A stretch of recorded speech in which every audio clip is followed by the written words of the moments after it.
a lazy. But I know that them crazy. My youth man them can't face way. Thank you for staying with us. You are watching Sunrise coming to you live from our global headquarters here in Lagos. We move on the program right now. The National Assembly has started its zonal public hearing to glean inputs from the public and various constituencies. And this follows the background of the massive demand by Nigerians home and abroad for a true federal constitution made by the people and for the people. Now, the National Assembly is calling for public hearing in the country's 6 geopolitical zones for people's inputs on any issue of interest to enable the National Assembly to amend the 1999 Constitution. Now, to take this call for constitutional review to the next level, let's see what this means. I have 3 people joining me for this conversation. I have with me in the studio Dr. Olugbenga Adeoyo. He's a public affairs analyst. Thank you very much. Thank you. All right, we have a guest in our Abuja studio. That's Ambassador Hassan Ado Tukur. He is the former APC Taraba State Chairman. Thank you for joining this conversation as well. And we have another guest on Zoom. His name is Godi Wazurike. He's a legal practitioner. Thank you for joining the program today, Mr. Wazurike. All right, let me begin from the studio. Constitutional review again. This issue has always been with us, even before the 1999 Constitution. That was amended. A lot of people said, yes, it was handed over to us by the military. This is not good for us and all of that. Yet, the National Assembly is responding again to that. What are your thoughts on this? Well, let me start by saying what the problem is first. And it's a proverb. So if a goat agrees to go with a lion for fishing, the goat should know that if there is no fish in the river, then the lion will not go hungry. And then automatically, the goat becomes the meal for the lion. So when you have a predator constitution for your country, then the citizens will be consumed. So we began to experience this consumption by the predator, starting from the northeastern state, where insecurity began to, brood gradually. Borno, you have Taraba, you have Adamawa, and all the crises. And of course, when you look at the situation in the country at the moment, it's so tensed that there is injustice, and everybody feel, and I mean all over the country, that their respective states are not being equitably treated. And so we have barrage of problems that is calling for. Well, we're talking of constitutional amendment, but I think we need to sit down for a dialogue to write out a new constitution for us. There are so many things that you find in that constitution that are wrong. For instance, how do you want to be governed as a people? How do you explain the sharing formula of value-added tax in the country, where the federal government takes 15%, the entire 36 states takes 50%, and the 774 local government takes 35%. Whereas those states that are bringing this meal to the table, they are not getting the fair share. Lagos, Ogun, Rivers, Kano, Kaduna. That's number one. How do you explain the revenue sharing formula of the country, where the federal government takes the highest, and then the states having lesser amount to share in terms of percentage, and then the 774 local government? Leaving that aside, how do you explain in 1967 we had Kano had 20 local governments. Lagos had 20 local governments.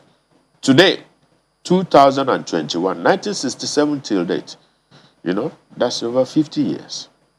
Now, Kano, impliedly, is having 71 local government because Jigawa was taken from Kano.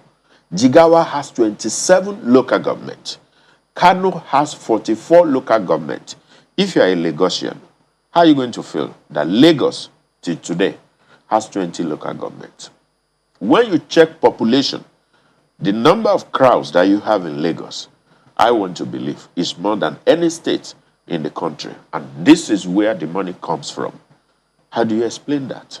Situation in the South-South. So, and then when you now look at this issue of a goat going to the river to fish with a lion, and then when there is no fish in the river, you get consumed by this predator. So this predator, which is our coming together through this constitution, is consuming all of us at the moment. And you can see the consumption. Now, when you go to the northwest, the 5K, you have Katsina, KB, you have Kano, Kaduna, you have Sokoto, the Caliphate, and you have Zamfara. There is crisis there. Banditry everywhere. There are so many people that cannot go to Zamfara today. So it means something is wrong with this country. You go to the southeastern part of Nigeria, there's problem. You come to the southwest, agitation is everywhere. The Odua group, the Igboho are coming, Now, how do you explain that governors in the southwest came together and they said, we want to have our own security system? So you have Amotekun. What does that tell you? It means that there is no trust in what is available at the federal level to secure the people. And the primary purpose of government is the security and welfare of the people. How do you explain? Section 14 sub 3 of the Constitution says that the composition of the government of the federation, that's Nigeria, must be done in a manner that there is no predominance of persons from certain states, and also in the affairs of government activities and agencies. Now, that's not the situation in the country today. Now, get the profile of people working management level from NNPC, DPR, NIMASA, Central Bank, NDIC, and all the agencies of government, the so-called juicy agencies. Check the management team. Check the security architecture in the country and those that are there. So these are issues. And even if you are blind, it's going to get to a time that your eyes becomes open. If you cannot see, you can hear. Sometimes, if you cannot hear, you will perceive the smell. Something is wrong somewhere. And that's why you see Amotekun coming up. The southern governors coming up with their situation in the South-South. So, and then when you now look at this issue of a goat going to the river to fish with a lion, and then when there is no fish in the river, you get consumed by this predator. So this predator, which is our coming together through this constitution, is consuming all of us at the moment. And you can see the consumption. Now, when you go to the northwest, the 5K, you have Katsina, KB, you have Kano, Kaduna, you have Sokoto, the Caliphate, and you have Zamfara. There is crisis there. Banditry everywhere. There are so many people that cannot go to Zamfara today. So it means something is wrong with this country. You go to the southeastern part of Nigeria, there's problem. You come to the southwest, agitation is everywhere. The Odua group, the Igboho are coming, Now, how do you explain that governors in the southwest came together and they said, we want to have our own security system? So you have Amotekun. What does that tell you? It means that there is no trust in what is available at the federal level to secure the people. And the primary purpose of government is the security and welfare of the people. How do you explain? Section 14 sub 3 of the Constitution says that the composition of the government of the federation, that's Nigeria, must be done in a manner that there is no predominance of persons from certain states, and also in the affairs of government activities and agencies. Now, that's not the situation in the country today. Now, get the profile of people working management level from NNPC, DPR, NIMASA, Central Bank, NDIC, and all the agencies of government, the so-called juicy agencies. Check the management team. Check the security architecture in the country and those that are there. So these are issues. And you know, even if you are blind, it's going to get to a time that your eyes becomes open. If you cannot see, you can hear. Sometimes, if you cannot hear, you will perceive the smell. Something is wrong somewhere. And that's why you see Amotekun coming up. The southern governors coming up with their own. Thank you for providing this impeccable preamble. But let's hear from two of our guests, one on Zoom and the other in Abuja. Ambassador in Abuja, I want to hear your own context and what you believe that Nigeria can get out of this yet another exercise in constitutional amendment.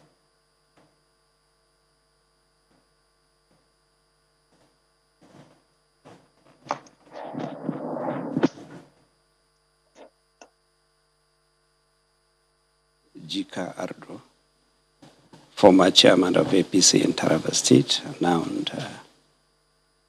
in Abuja. I have listened to my colleague and also referring to the constitutional review. It is something very important, and these are things that Nigerians were agitating for many times, and is part of the duties of the National Assembly to carry out. But first of all,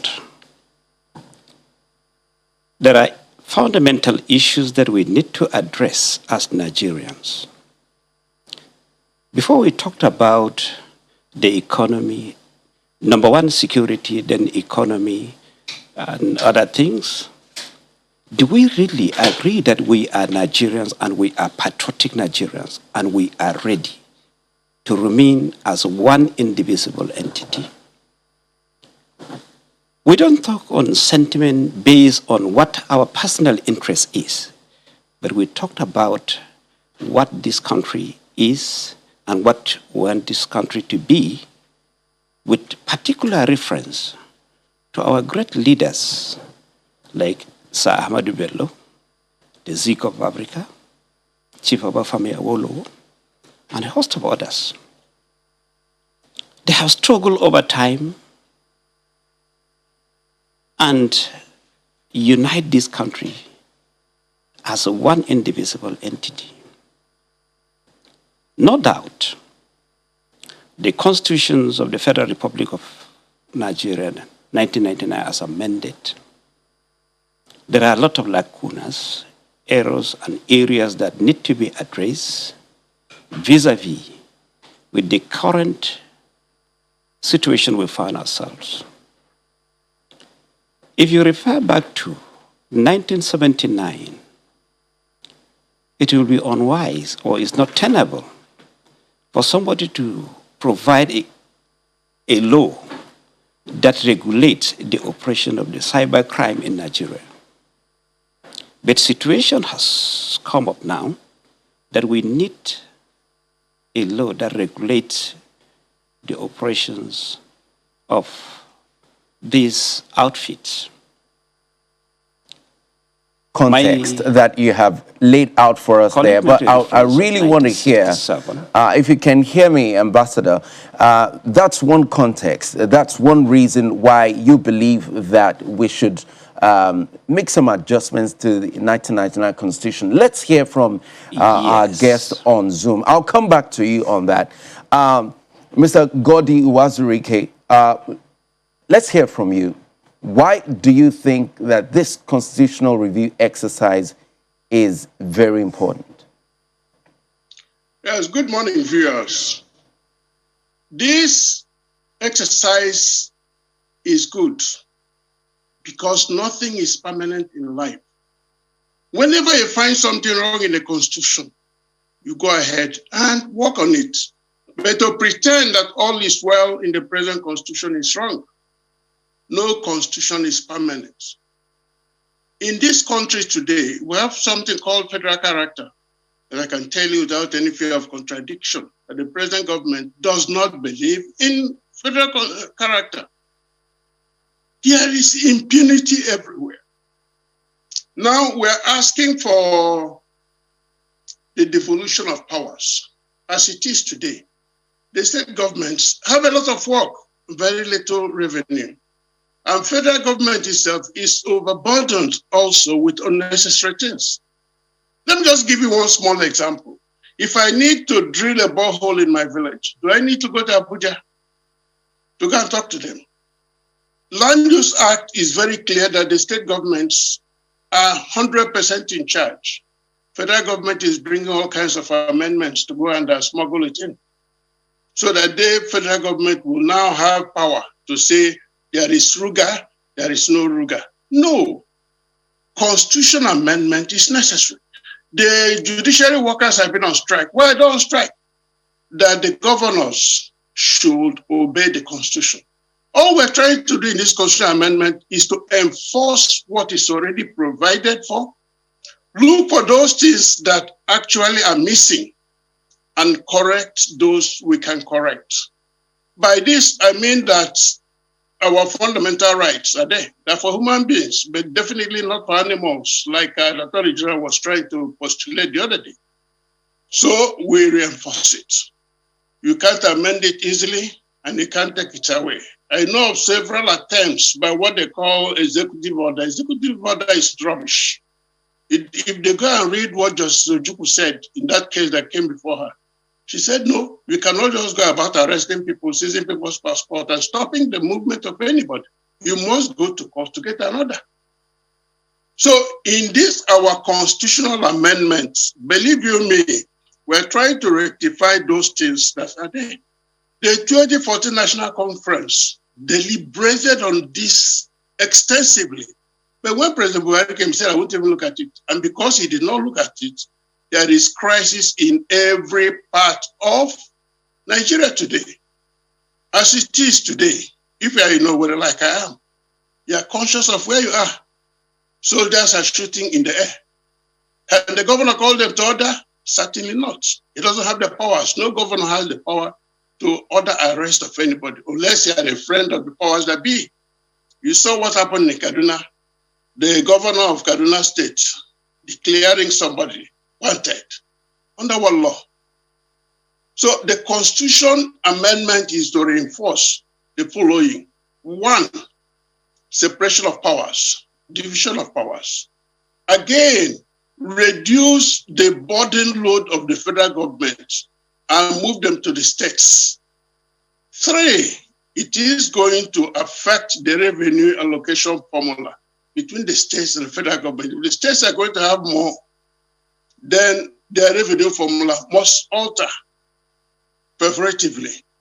Four, the local governments today are nothing but the pocket money of the governors. So what do we do to make sure that an elected chairman can function and live in the locality? Almost all the local government chairmen live in hotels. When the money comes, they just go to the governor and say, oh yeah, governor, this is your own, this is our own. Mr. Uwazurike, let me come back to our studio. I've heard from three of you, and apparently you agree that there should be a constitutional review, albeit very urgently. But there are also certain quarters across the country that are saying that there is a precursor to that conversation of constitutional review. In some quarters, for instance, we have legal luminary Afe Babalola being quoted as saying, look, constitutional review is going to be a waste of time if we do not, first of all, address the issue of our being together, agreeing together, as a nation. Doctor, do you agree with this sequence of conversation that we must have? Okay. My thinking is that we should harvest all thoughts together, because in law, there is what we call nemo dat quod non habet. Does that You mean? cannot give what you don't have. This constitution that we have cannot give us justice. It cannot give us true federalism. It cannot give us equity. And that's why you see agitation. Even within the same party, you have issues. So rather than looking at amendment, I will look at it is important that we have a national dialogue urgently so that we can sit together. Because I'm trying to look at something. Let me quickly button. Now, so you're agreeing that it should be a sequence of conversation. Exactly. All right, but Before 2023 election, because it's like you are sitting down with a gunpowder. It's going to explode one day.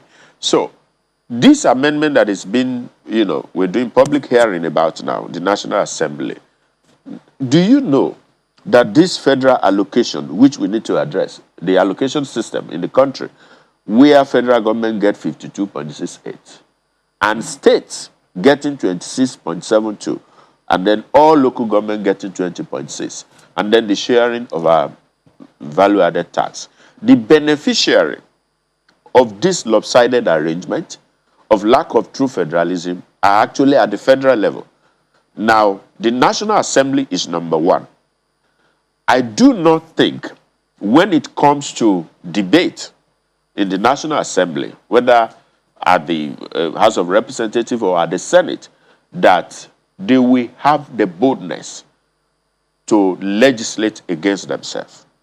Because we're going to come up with new laws that will change the landscape of our political system, revenue generation, resource control. For example, and I've been asking people, the Land Use Act of 1978 vested control over land on the governors. What, if you want to do agriculture, where do you do the agric? On the land. Now, what are you doing with Federal Ministry of Agriculture? With retinue of agencies. The other day I heard about Sugarcane Research Commission, federal. This one, that one. And when you see the volume of money going into all these agencies, there's no way Nigeria can move forward that way. Look at corruption. Look at the high cost of governance that we have. So, the people at the federal level, at the National Assembly, there may be a few of them who will be willing for this status quo to change. But I bet it, 90% of them may not want the status quo to change. Because the first question, salaries and allowances of these people. Have you asked yourself, the civil servants that are working for 35 years, do you know that some of them, after 5 years of retirement, they have not gotten their gratuity? Some are not even getting pension. The police, the army, and several other people. So these people that will make this law to do what is right, so that there can be equity, fairness, resource control, is going to affect them. Are they ready? And that's where the issue of national dialogue comes in. And you need the leadership in the country to all come together, all of us, and say, how do we want to, I will not support that Nigeria should separate. There is strength in unity. All right, let's go to Abuja. Let's go to Abuja. National Dialogue Constitutional Review. But unfortunately, or fortunately, or as it were, we have started the constitutional review conversation.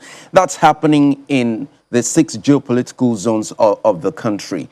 What sequence do you think works? And how can we merge those two levels of conversation at this point, since one of those levels of conversation has already started? As I earlier mentioned, if we are discussing about Nigeria, we should be holistic in our discussion, sentiment apart, and we look at our country as one indivisible entity. Constitutional review, no doubt about it, there are gray areas in our constitution. But no matter how it goes into amendment, if we don't practice what is in the constitution, it is just a document lying fallow. The problem is not the laws. The implementers of the laws and the citizenry, what we need, number one, is attitudinal change. We need to change our attitude first. The way we perceive things are happening in the country, we shouldn't take what has happened to an individual to judge other people. That is absolutely incorrect. Secondly, gray areas that we mentioned, I have made mention of the cybercrime and other things. Look at our traditional institutions, which are totally forgotten in our constitution. And these are the custodians of our culture, norms, and values in the past.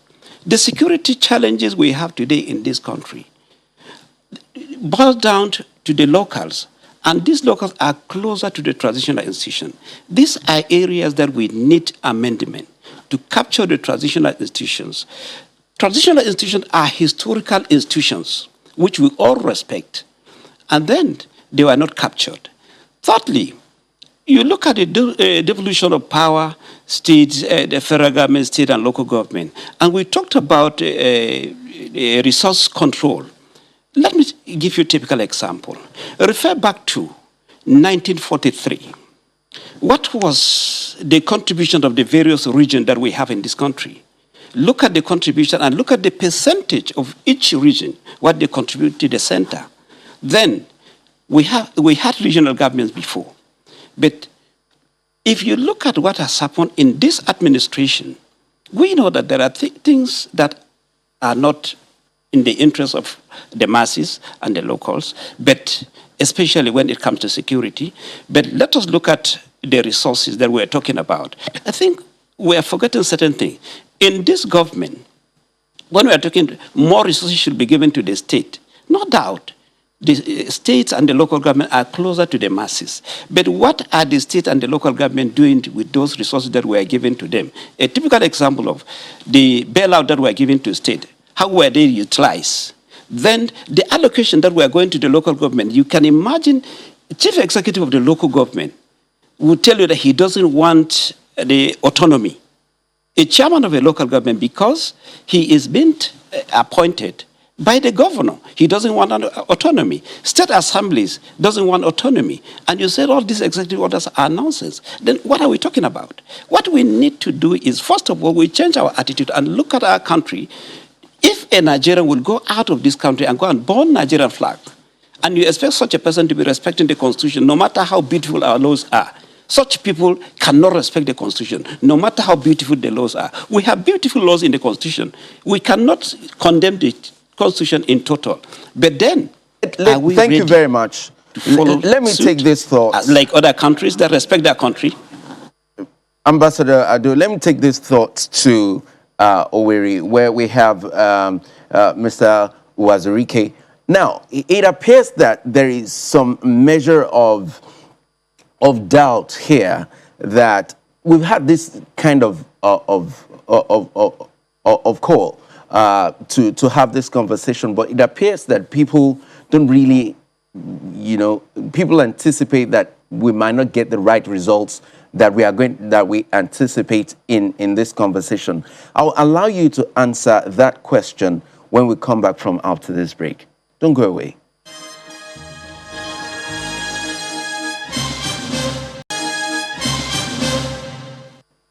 So you hear the same words come up again and again in this issue of constitutional amendment and having a nation as opposed to a country, devolution of powers, sharing formula of resources and things like that. I understand that conversation. However, there's also the issue of thinking about the matter this way.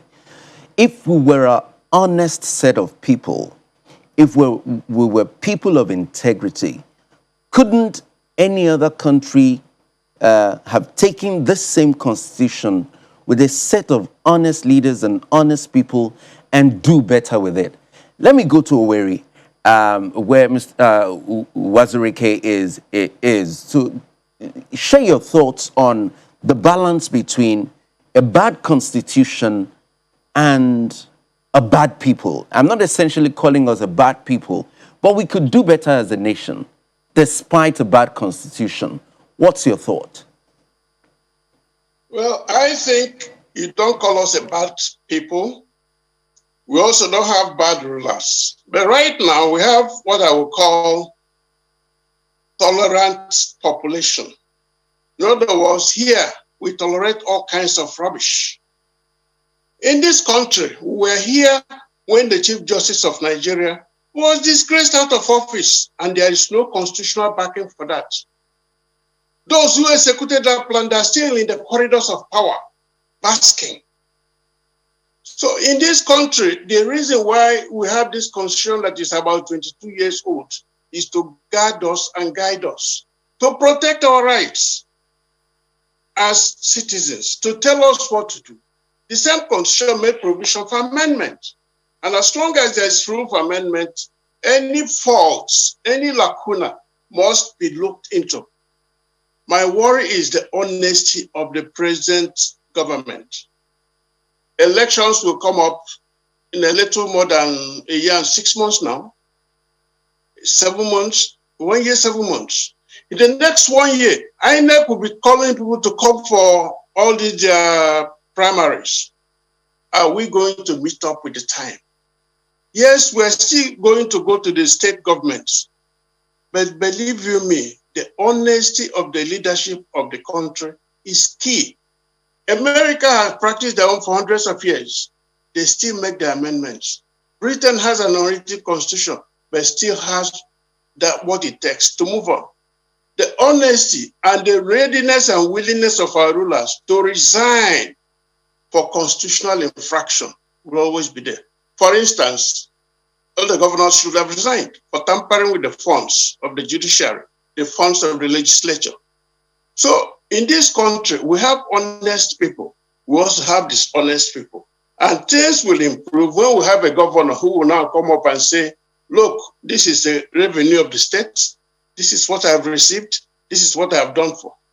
Without looking for who and who to bribe and sing his praises. Let me just give you one small example. Religion is a private right.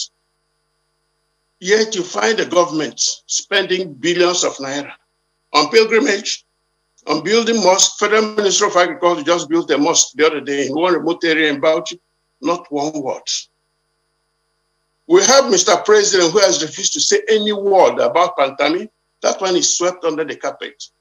But the constitutional requirement we have in this country is that the earlier part of the constitution that guarantees some rights to people, where it says it is not justiciable, that justiciable must be removed. Because the constitution guarantees us free education, free health, and so many things. Then those who plan that constitution put in a small clause is not justiciable. That's why we're suffering. But amendment of constitution is desirable, must be continuous, but it must be done openly. In other words, they have gone round, they have had people. There are many cases where there is demand for state creation. There is one universal complaint in the South, which is federal character, which is invasion of soldiers, which is denial of human rights. You know, where I am now, as I'm out, driving on the road, they can easily grab me. If they look at my age and said, well, I'm not an operative, they say, then you must be a financier. And they are thrown into prison. And that is not what the Constitution provides for.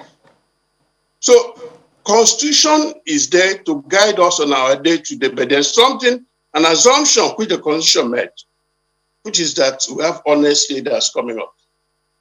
If we have honest leaders coming up in this country, they will say constitutionally it's not allowed. When the governors met in Asaba, what was the reaction of Mr. President? Anger. He was angry. Northern governors have been meeting for years, no comments. Southern governors in this country, in one country. So we are looking for honest people in government. And that is what we should do. Beginning with the 2023 election, we have to emphasize that every vote must count. Let me even just throw in this question. INEC is doing a lot to make sure there will be no elections in South, South, and Southeast, because some outlying offices where unimportant materials are stored weapons. Mr. INEC, Borno has been at war for over 10 years, yet every year we have election. We have results. Yobe, where the police chief comes from, is at war. Yet the police chief wants to attack the southeast and south-south. Now Zamfara is in trouble. Yes, let's bring Kaduna it. is in trouble. I'm talking of fairness of those who operate a constitution. Absolutely. So let's bring it home now. Let's bring it home now. So granted, we need a revised constitution that reflects the yearnings and aspirations of Nigerians. Doctor, can we deliver this before the next cycle of election? I think it's Is the possible. time reasonable? I think it's possible if we are serious and if we are honest, just like Mr. Wazirike said. And I'll tell you something. He just mentioned something, Section 4, and 6, Section 6, and then Chapter 2 of the Constitution. And my query, even as a law student, to my lecturers then was that, why will you say that Chapter 2 of the Constitution is not justiciable, meaning I cannot go to court on it? And look at the content of Chapter 2. From Section 13, it says, every person exercising executive, judicial, and legislative power must observe, adhere to, and apply the provisions of Chapter 2 of the Constitution. Now, you have Section 14, which deals with federal character indirectly, saying that there should not be predominance of persons from this or that. Now, Section 24 says that you should file your tax and pay promptly. Now, if you don't pay tax, you are going to jail. You can be sued. Government can take you to Federal High Court. But if you do not provide education, because in Chapter 2, free education was to be provided, and then they now put a clause, where practicable. Where is that done? So judges are sitting there and they say, look, if you have any matter that has to do with Chapter 2, don't bring it here. That's where the issue of contradiction and sincerity. And I will tell you something. In 2011, one innovation program, we were in the US at Harvard Business School. And then there were people sponsored from Saudi Arabia, Qatar, and other countries. And so I had this group of friends in my class. And then while we were discussing, so I was talking about electricity. Maybe you want to go out, there's no power to iron your clothes. And the guy looked at me and said, it's impossible. That cannot happen in their own region, that everybody is going to come out to protest. And you know their method in the Middle East. They will just come out, la ilaha illallah, young and old. So, because there is no consequence, the good aspect of our Constitution is not being respected. Now, I'll ask you a question. A civil servant who earns 100,000 and is asking that 25,000 be taken as deduction to cooperative society that he belongs, and 10,000 be taken to pension account, and the whole 35,000 disappeared on the way, did not get to the cooperative, did not get to the pension fund administrator. How do you address that governor? If you have a proper state assembly, such governor should be impeached immediately. All right. It's like you sending me to your Abuja studio with 100 naira or 1,000, So we and I see, fail to deliver it. So we then see that there's a lot of disobedience to the Constitution. The Constitution we already have, that we have laws against, that don't have consequences. Yes. So let me go to Ambassador Ado in Abuja, and I want you to conclude this conversation for us. So we already have a set of people who brazenly disobey the Constitution, which we already see as not exactly functional. Now, so there is a culture of disobedience to the Constitution.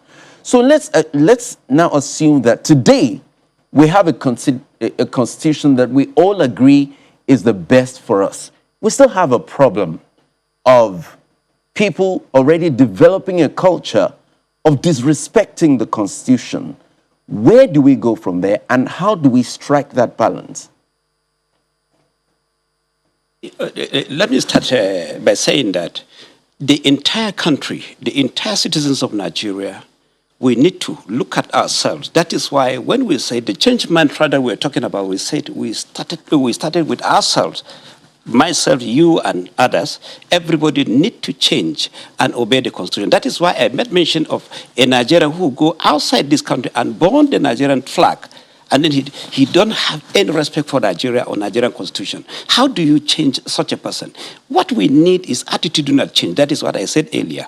And I'm happy that my colleague mentioned of resource control, and then the power at the center, and then allocation. I talked about allocation. I asked about the bailout, about the excess crude that has been given to the state. What did they do with it? What happened to the local government allocations? We have states that have not paid salary for 7-8 months. They have not paid it. And you're talking about giving them more and more. What did they do with the one that they were given? These are the questions that we ask. Then the same people that are now agitating, sponsoring people that, look, we need constitutional review, we need a change. There are areas, that's why I said there are areas, gray areas that we need to look at, like what I have mentioned regarding the traditional institution. We're talking about security.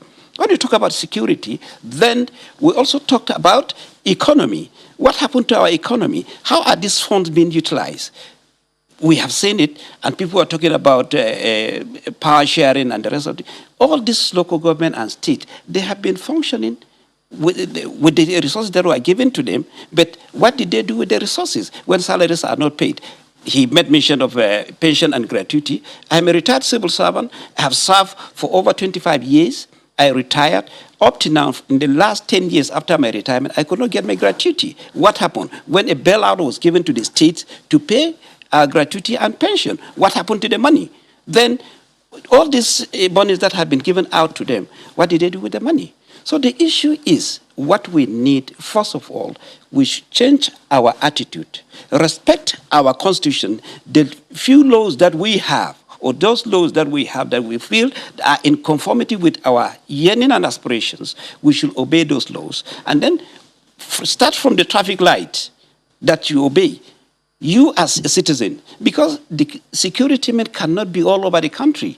They have to find out what is happening in a particular area and report. Because if we don't do that, nothing will change this country if we don't change our attitude. The security cannot be everywhere. And the president himself cannot be everywhere. All these things in the history of this country is only in this government that we have a president who has vowed to pay all dues that are meant for state and local government, and he has been doing that. What have they done with that? These are the things that we say. But when we start talking on the issue of sentiment, region, and the right, it will not help us. That is why I made mention of our great leaders who deem it fit to bring this country together. We are talking as a nationalist. We shouldn't talk as people of a particular state. We talked about federal character. Now let me tell you, the available records now from the Federal Character Commission, one state is having about 5,800 workforce at the federal level. When in Zamfara, they have only 750. In my state, we have 1,700. What type of the federal character is it? And the same people that are agitating that, they have been marginalized. They have been marginalized. Somebody having 5,800 workers at the national level, then other states are having 1,700, some are less than 1,000. And we're talking about the federal character. And still, there are still agitation. Likewise, we're talking about state creation, local government creation, agitation. You end up giving every household a local government. You still have agitation. Because we are not ready to change our attitude. If we are ready to change our attitude, Nigeria would be great. And I believe we need nationalists, not people that can fight for their own, for their region or tribe or religion. People that can fight for Nigeria as an entity. That is what I believe will save this country. Ambassador Ado, thank you for that thought. Let me quickly go to Owerri before we finally round this off. So, we have begun an exercise, which is the constitutional review exercise, that will bring about the change that we desire. This is not the first time that Nigeria is going on this exercise. But as an experienced lawyer and Nigerian, what must we do in midwifing this exercise such that it achieves the aim and it doesn't get corrupted along the way. What must Nigerians do? Who should they be watching? What questions should they be asking to ensure that we all carry this exercise to fruition so that we can have the result and a nation that we want? Well, my submission is this. The legislators are actually key to the whole exercise. A constitution, for it to come, must be from the people. Remember, 1963 Constitution was the one that said, we the people. And this particular constitution told a lie when it said, we the people. So this time, we have a chance of doing it right. My worry is, one, the Senate President said anything Mr. President wants, he will get it. In other words, there is no independence of the legislature. So what I'm asking everybody to do right now is to go and meet a legislator, whether at the national level or at the state level. But make sure you are not shot that the old security men who hang around, they will not shoot you. Demand from him a responsible exercise. Responsible because if we miss this opportunity, it means the next 4 years, if we have a better president than this one. I know the last time such exercise was done, President Jonathan refused to sign it for one reason. He said the amendment was trying to give life pension to all presidents of the Senate and all speakers, and he refused. Happily, I have not seen any evidence of it right now. So for it to work, for this exercise not to be a waste of time, please hold on to the tail or clothes of your legislator. Demand. If you can't get through to him, he has his phone number that is in public domain. Keep sending him text messages. Let's bombard them. It's time for us to sit up in this. All right, thank you, Mr. Godi Uwazurike, legal practitioner. That's a fantastic way to live it. And he has given all Nigerians an exercise this morning. He said, demand a responsible exercise from your representative as this exercise is going on. And that's been the conversation on constitutional review on Sunrise this morning. I've had with me Ambassador Hassan Ado, former APC Chairman, Taraba State. I've also had in the studio Dr. Olugbenga Adeoye, Public Affairs Analyst, and joining us from Zoom, via Zoom from Owerri, Mr. Godi Uwazurike, a legal practitioner. Thank you, gentlemen, for being part of this conversation. Sunrise continues in just a moment. Stay with us.